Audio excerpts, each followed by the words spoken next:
అనంతపురం జిల్లా గుంతకల్లో టీడీపీ శ్రేణుల ఆందోళన కాకరేపుతోంది. ఎమ్మెల్యే అభ్యర్థిగా గుమ్మనూరు జయరాం పేరు ప్రకటనపై ఆగ్రహం వ్యక్తం చేస్తున్నారు టీడీపీ మాజీ ఎమ్మెల్యే జితేంద్ర గౌడ్ వర్గీయులు.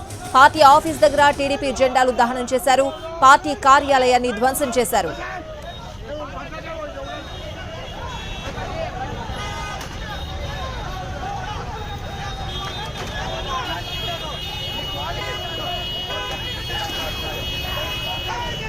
అనంతపురం జిల్లా గుంతకల్లో టీడీపీ శ్రేణుల ఆందోళన కాకరేపుతోంది. ఎమ్మెల్యే అభ్యర్థిగా గుమ్మనూరు జయరాం పేరు ప్రకటనపై ఆగ్రహం వ్యక్తం చేస్తున్నారు టీడీపీ మాజీ ఎమ్మెల్యే జితేంద్ర గౌడ్ వర్గీయులు.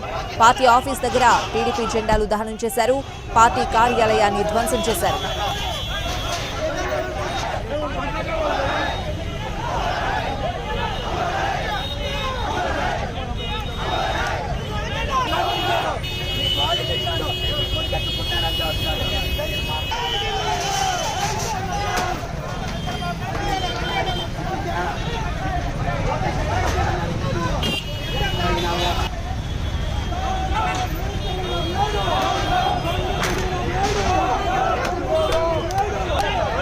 టికెట్ రాకపోవడంపై తీవ్రంగా స్పందించారు మాజీ ఎమ్మెల్యే ప్రభాకర్ చౌదరి.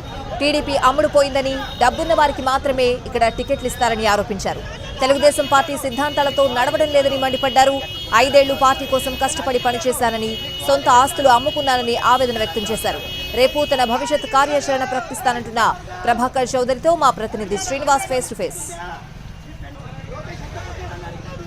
సుదీర్ఘంగా రాజకీయ అనుభవం ఉన్న వైకుంఠం ప్రభాకర్ చౌదరికి ఇవాళ ఏదైతే ఉందో టీడీపీ అధిష్టానం టికెట్ నిరాకరించిన పరిస్థితి ఆయన అడిగి తెలుసుకునే ప్రయత్నం చేద్దాం. చెప్పండి సార్, సీనియర్ నాయకుడిగా సుదీర్ఘంగా ఉన్నాడు, రాజకీయ అనుభవం ఉన్న నాయకుడు మీరు. ప్రస్తుతం టికెట్ ఎవరైతే ఉన్నారో రాష్ట్రానికి సంబంధించిన మాజీ ఎంపీకి ఇవ్వడానికి ఎలా చూస్తున్నారు?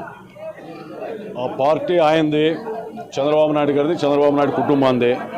నేను అనుకున్నాను పార్టీ అందరిది, ప్రతి కార్యకర్తకి పార్టీలో భాగస్వామ్యం ఉంటుందని చెప్పి పార్టీ అందరిది మంది అనేటువంటి దీంతో 6 నిమిషాలు 5 ఏళ్ళు పనిచేశాం.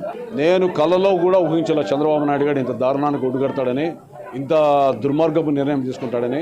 ఎందుకంటే మా దగ్గర ఎవరైనా కార్యకర్త పని చేసి ఉంటే మేము ఆ అబ్బాయికి ఏదైనా నష్టం జరిగితే ఆ రోజు నిద్రపోం. కానీ నా ఓటు వాళ్ళకు కూడా అంటే నిజాయితీకి మనకి ప్రతిఫలం ఇది ఇచ్చాడేమో అని 5 ఏళ్ళు ఆశలు అమ్ముకొని కూడా పార్టీకి పనిచేశాం. మేము ఎక్కడే కానీ తప్పుడు పనులు చేయలే, అనంతపురంలో కబ్జాలు చేయలే, ఎవరైనా దౌర్జన్య పనులు వస్తే పోరాటం చేశాం. అనేక రకాలుగా ఇబ్బందులు పడ్డారు. నా మీద 19 వరకు ఒక్క కేసు లేదు, ఈ పొద్దు 8 కేసులు ఉన్నాయి.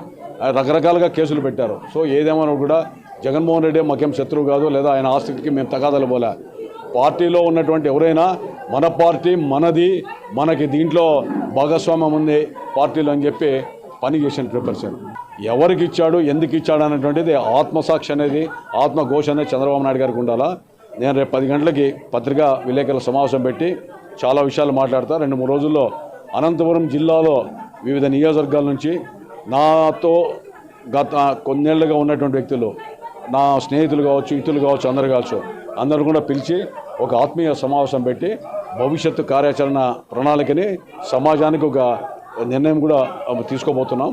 తప్పకుండా ఈ పాపం చంద్రబాబు నాయుడు తీసుకున్నటువంటి ఈ యొక్క నిర్ణయం ఆయనకి నిజంగా మరి ఏ విధంగా దాని సమాధానం అతని ఆత్మకి తన మనసుకు చెప్పుకుంటాడో ఆయనకే అర్థం కావాలా. 53 రోజులు నువ్వు జైల్లో ఉన్నావు. జైల్లో ఉన్నప్పుడు నీకు బాసటగా ఎవడు అనంతపురంలో మొట్టమొదట నేను వచ్చాను, నాతో పాటు మా నాయకులు కార్యకర్తలంతా వచ్చారు. మరి కష్టానికి కానీ లేదా మనం ఇతరత్ర పార్టీ మీద ఉన్నటువంటి ప్రేమకు కానీ పార్టీలో పనిచేసినటువంటి ఎవరికి కూడా మరి న్యాయం చేకూర్చినప్పుడు 5 ఏళ్లలో కష్టపడిన కార్యకర్త ఒకరు కనపడలేదు ఆయనకి. 5 సంవత్సరాలు అనంతపురంలో కష్టపడిన వాళ్ళకి అంటే డబ్బుకే ప్రాధాన్యత. ప్రధానంగా కార్యకర్తలు తీవ్ర ఆగ్రహ ఆవేశం లోనవుతున్న పరిస్థితి, చాలామంది ఆరోగ్యంగా కూడా దెబ్బతిన్న పరిస్థితి, నీరసించి పడిపోయిన పరిస్థితి. కార్యకర్తలకు ఏం చెప్పబోతున్నారు? పురుగుల మందులు తాగారు. నేనే పోయి పంపించే ఒక అమ్మ హార్ట్ స్ట్రోక్తో ఇదైంది, ఒక ఫిట్ షుగర్కి వచ్చింది. అందుకని అందరూ చెప్తున్నా, భయంతో మనం ఏం చేయలేం, దయచేసి ధైర్యంగా ఉండండి. ఈ రాజకీయంలో పోరాటం చేద్దాం, మీరు ధైర్యంగా ఉండండి చెప్పి అందరూ చెప్తున్నా. మనల్ని పోగొట్టుకోవడం ఎంత నష్టమో పార్టీకి చంద్రబాబు నాయుడు గారికి తెలియజెప్పాలా, ఏ విధంగా తెలియజెప్పాలో 2 రోజుల్లో నిర్ణయం తీసుకుందాం. మన వల్ల ఎక్కడెక్కడ ఎంత నష్టపోతున్నాడో కూడా చెప్పాల్సిన బాధ్యత మన మీద ఉంది. దయచేసి కార్యకర్తలు కూడా మీరు ధైర్యంగా ఉండండి. బతుకున్నంతకాలం నేను మీతో ఉంటా, మిమ్మల్ని రక్షించుకోవాల్సిన బాధ్యత నా మీద ఉంది. ఎవరున్నా ఏమున్నా వేరే ప్రభుత్వాలు వచ్చినా ఇంకోరు వచ్చినా మనల్ని ఎవరేం చేయలేరు. ఎందుకంటే ఈ 5 ఏళ్ల పోరాటమే దానికి ప్రత్యక్ష నిదర్శనం. రాష్ట్ర పార్టీ నుంచి మాకేమీ సహకారం లేదు, చంద్రబాబు నాయుడు గారి నుంచి కూడా ఏం సహకారం అందులో. మేము స్వశక్తితో మేమంతా పోరాడాం. కష్టాల్లో ఉన్నప్పుడు పార్టీని జెండాలు మోసిన కార్యకర్తలు చాలామంది ఉన్నారు. ఈరోజు కొత్త పిచ్చుకాలు చాలామంది వచ్చి టికెట్లు కావాలంటారు. ఇచ్చేటప్పుడు 100 సార్లు ఆలోచించాలా.